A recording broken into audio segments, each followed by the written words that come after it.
வணக்கம்.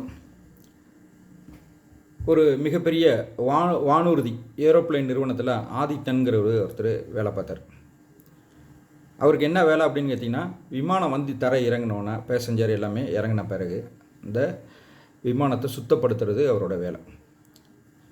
எப்போதும் இந்த வேலையை தொடர்ச்சியாக செஞ்சுக்கிட்டு இருப்பார்.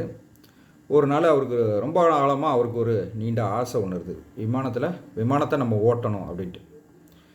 ஒரு நாள் இதேமாரி தான் வேலையை பார்த்துக்கிட்டு இருக்கும்போது கேபின்லாம் சுத்தம் பண்ணிவிட்டு உள்ள இன்ஜின் ரூமுக்கு போகிறார்.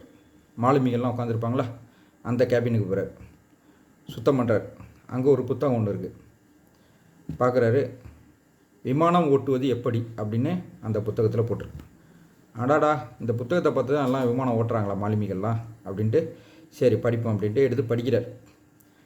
படிக்கும்போது இல்லை நிறைய போட்டிருக்கு. அதில் வந்து உட்காந்துடுறாரு. உட்காந்துட்டு இல்லை பச்சை கலர் பட்டனை அமுக்குனிங்கன்னா விமானம் ஸ்டார்ட் ஆகிடும், இன்ஜின் ஸ்டார்ட் ஆகிடுன்னு போட்டிருக்கு. பச்சை கலர் பட்டனை அமுக்கிட்டார். ஆரஞ்சு கலர் பட்டனை அமுக்குனா வண்டி ரன்வேயில் போக ஆரம்பிச்சிடும் விமானம் அப்படின்னு போட்டிருக்கு. ஆரஞ்சு கலர் பட்டனை அமுக்குறாரு, ரன்வேயில் வண்டி போக ஆரம்பிச்சிச்சு.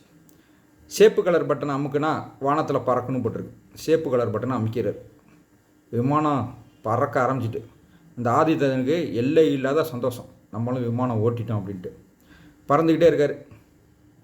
ஆஹா, ரொம்ப தூரம் வந்துட்டோம் போல இருக்குது, நம்ம எவ்வளோ தூரத்தில் பறந்துக்கிட்டு இருக்கோம் அப்படின்ட்டு ஜன்னலை திறந்து எட்டி பார்க்குறாரு. அடிக்கிற காற்றுல கையில் வச்சுருந்த புத்தகம் பறந்து ஓடிட்டு. அதுக்கப்புறம் எப்படி தரை இருக்கிறது என்னன்னு தெரியல. அவர் வந்து சேர்ந்தாரா என்னான்ட்டு நாளைக்கு செய்தித்தாளில் பார்த்தா தான் தெரியும். நன்றி, வணக்கம்.